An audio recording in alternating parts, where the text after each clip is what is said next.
Hey guys, welcome back to today's video. Today is Saturday, September 16th, 2023, and today we're going to be taking a look at what a potential victory would look like for President Joe Biden in the 2024 presidential election against hypothetical Republicans, what the most likely map to victory is expected to be for the Democratic nominee for president in 2024. Now, President Joe Biden has been leading on the Democratic side for quite some time now. There never really was a point in time where he was ever in a competitive race, and the same can be said for President Trump starting around March of 2023. Since then, President Trump has been getting up and up and up in terms of national recognition, in terms of national polling, and his likelihood at becoming the 2024 GOP nominee. But regardless, with those things happening on both sides of the aisle, we are more focused on President Joe Biden. How does he have a pathway to victory? So, we're going to be exploring the 2024 electoral map, moving in and out of states, and deciding how they're going to go and what we could expect for that hypothetical matchup between Joe Biden, Donald Trump, and practically any other Republican, because quite frankly, these maps probably won't change too much depending on who the nominee is going to be, with very limited exceptions. Now, the 2020 presidential electoral map was actually quite interesting. It was a bit different than we've ever seen in years past. States like Arizona and Georgia used to be reliably red states that turned to Joe Biden, Arizona flipping for the first time since Bill Clinton's re-election in 1996, Georgia flipping for the first time since Bill Clinton's first election back in 1992. Democrats won back the Rust Belt but lost the Obama states of Iowa, Ohio, and Florida, and the 2008 Obama states of Indiana and North Carolina. These states were very much competitive in years past, but specifically Iowa and Ohio turned their tides away from the Democratic Party, as did many other states away from the GOP. But this 2020 electoral map is not how I expect 2024 to end up. A lot of states will remain the same way, but the map won't be a perfect replica. And that's because if we look at elections that were held in 2020, 2021, 2022, and 2023, we can see that the map doesn't always correspond with the last presidential election. Even though, again, we are in for this rematch hypothetical of Trump versus Biden yet again, chances are some states, or at least some swing states, will go back and forth and go between each candidate. Now, we start off with our map here. Again, this is, of course, the discussion around President Joe Biden's re-election bid. How does he have a pathway to victory? And it goes through a lot of the same states that we know from the 2020 election to be safe states for the Democratic Party. Roughly 180 plus electoral votes that are routinely voting in favor of the Democratic Party election after election. In fact, this map has not changed since 1992. That was Bill Clinton's election, and they have voted solidly Democratic every election since. And that's good news for Democrats, that they start off with that threshold. Now, the Republican Party also will have that uncrackable amount of support through many of these key states such as West Virginia and South Carolina and Montana and Nebraska, that tell us already they are going to go to the GOP, and there shouldn't be much consideration around it going towards the Democrats. And for full transparency, Joe Biden's pathway to victory does not rely on any of the states characterized as red right now. And that's because the red states only amount to roughly 125 Republican electoral votes. Democrats start off with an advantage in terms of safe states, but when it comes down to states that are more likely to end up for either candidate, Republicans start to pull a little bit closer to the National Democrats. Now, with 232 remaining toss-up electoral votes, you're probably wondering, okay, how are we going to find, I guess, a general understanding of a President Joe Biden re-election? It seems as if there are so many opportunities. So what goes into consideration here? Well, number one, the 2020 presidential map is, again, going to be similar to the one we will see in 2024, but not identical. The map in 2020 is a good indication of where voters in the respective states align on both sides of the aisle, because we are, again, in for a rematch election. But even then, as I said in 2020 for the 2022 map, there are a lot of states that do match up to the last presidential. Though there are some that do not, the majority of them absolutely do. In fact, the map on your screen are the 2022 Senate election results, and only one state is different than how it voted in the presidential in 2020, that being the state of Wisconsin. And you can see the governor's races are largely very similar. Arizona went to Biden, the Democrats won. Georgia went to Biden, though, went to the Republicans. That was an anomaly. Kansas, also an anomaly, but in favor of the Democrats. In this situation, that's good news because we're talking about Joe Biden's re-election. Maine went blue in 2020, went blue in 2022. Michigan blue in 2020, blue in 2022. Nevada was a unique victory for the GOP.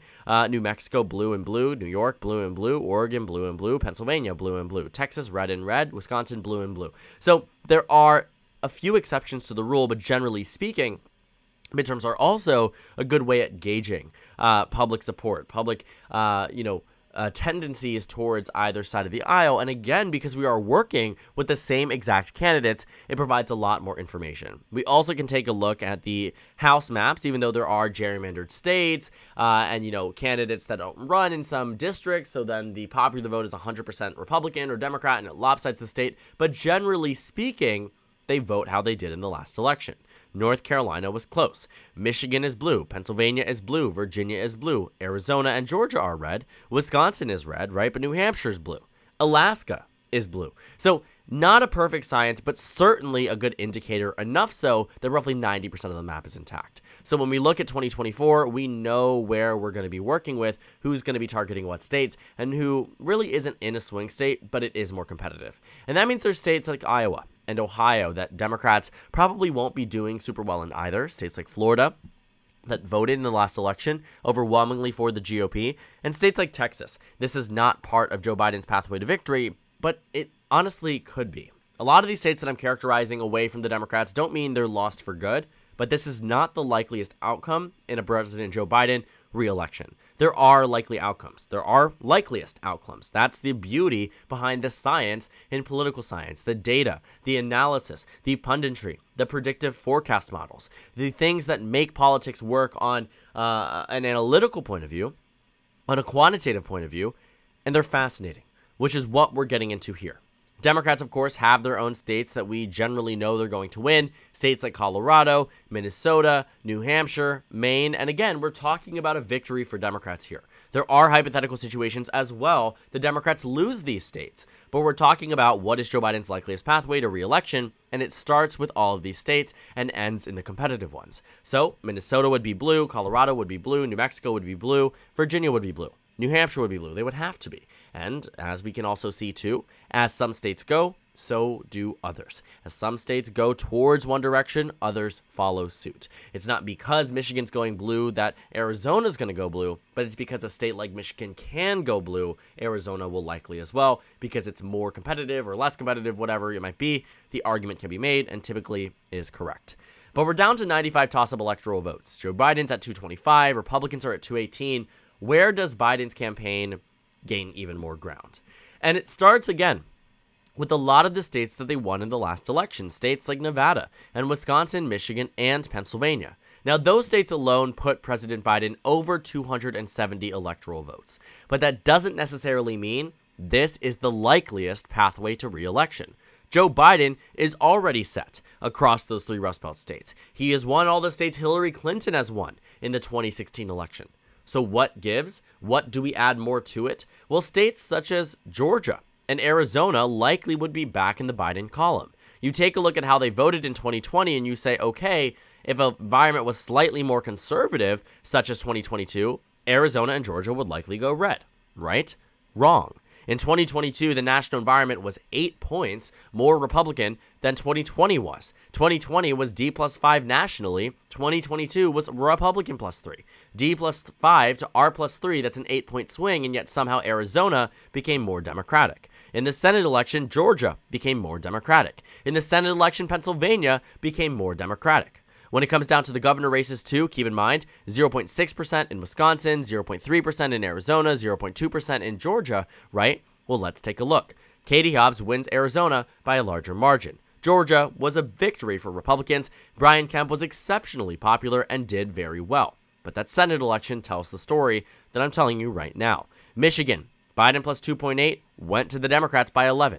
You can see in the state of Wisconsin, Pennsylvania, right? Josh Shapiro wins by 15. Biden only won by 1. In Wisconsin, Biden won by 0.6. Tony Evers wins by 4. So we're working with a map that is a little bit different than what expectations were given how close it was in the last election, which means even if the national environment is honestly Trump plus 0.5, there's still a chance, given that some statewide polls too, we can even see here, Susquehanna has Biden up by 3 in the state of Michigan. Trump is up by 0.5 nationally.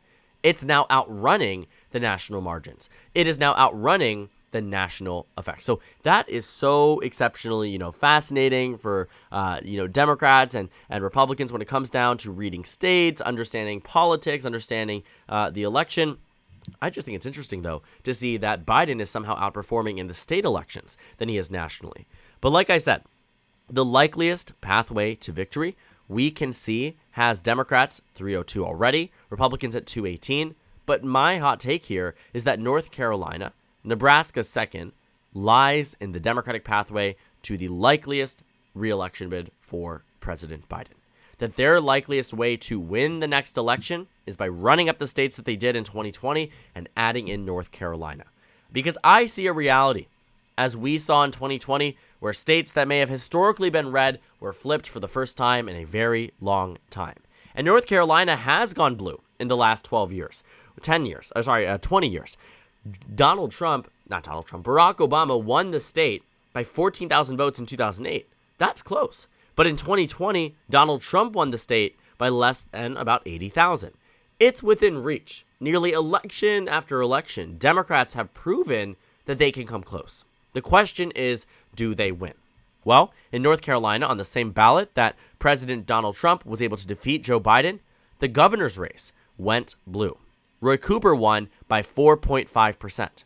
This state is not averse to electing Democrats. In the Senate race, Tom Tillis outran Donald Trump, in fact did better, but Cal Cunningham had a lot of scandals. But when it came down to the presidential margin, Donald Trump only came out ahead by 1.3%. In the last election in 2016, prior to this one, he won by 3.5.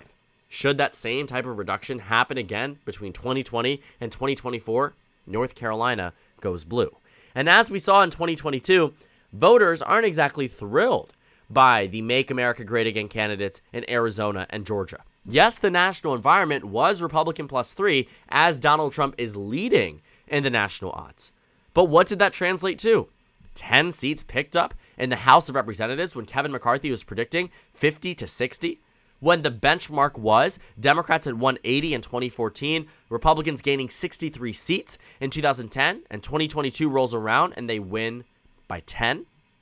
You are talking about a complete and total collapse of competitive races for the Republicans, in the competitive races for the Republicans, that Democrats came out of top on nearly every single competitive district. You can see it in the House. You can see it in the Senate. You can see it on the governor level. And yet somehow we're stuck with this narrative that a Trump +1 environment would be the end of the Biden campaign. Because what we saw in 2022 is that the national numbers are not. And even if it was Trump plus 0.5, because I don't think it's the end, but I certainly think it's a very bad place to be for President Biden, it's still winnable. I think by the time we reach Election Day, should Joe Biden win re-election, it's 319 to 219. Given what we know in terms of actual election results, not just what the polls are saying, and even if they're right, again, 2022 was that deciding, proving factor that House elections can, in fact, go to the GOP nationally. And Democrats can still come out ahead. Democrats can still do very well when it comes down to the map, even if national numbers aren't in their favor. And North Carolina, I think, comes in as this state that Republicans won't be ready to flip blue. In the way that they saw Arizona and Georgia taken out under from them, that Arizona now has 2 Democrats, Georgia now has 2 Democrats, Arizona now has a Democratic governor, the state House and state Senate are 1 seat away from flipping blue. Democrats have made major advancements in these states because Republicans simply weren't ready. And when I look at the strategy and I look at North Carolina with the governor's race there, I'm not super convinced that Democrats are going to lose that state. I think there's a strong possibility they do. But in the event that President Joe Biden does in fact win re-election, my money's on this map. My money's on a map that is 319 electoral votes for President Joe Biden for 4 more years to Donald Trump, Ron DeSantis, Vivek Ramaswamy, whoever it is on the Republican side to 219. The map isn't conducive to major flips as we saw in 2016, in 2020. We're probably working with a very similar map. And that's largely in part to the fact that we're largely working within a rematch election. That's the reality we live in. American politics is getting more boring. Not because there isn't interesting things happening, but because our elections are becoming so polarized, so partisan, that we already know how 90% of America is going to vote before they do. And when they do, it doesn't shock us because that's how our map is set up. That's how our system is set up. And looking at the map here, 319 to 219, Democrats take the advantage here. Joe Biden wins with North Carolina flipping it from red to blue, and the likeliest victory map for President Biden is with this strategy, flipping only North Carolina and winning every state he won in the 2020 presidential. So thank you guys so much for watching this video. Make sure to comment down suggestions below. Subscribe on the left if you haven't already, and check out the Instagram and Twitter. At the bottom left of the screen, there's also a Discord server for you to go ahead and join. On the screen, there's a video you can watch, and then a playlist for my 2024 presidential election analysis videos. Again, thank you guys so much for watching, and I will see you all tomorrow.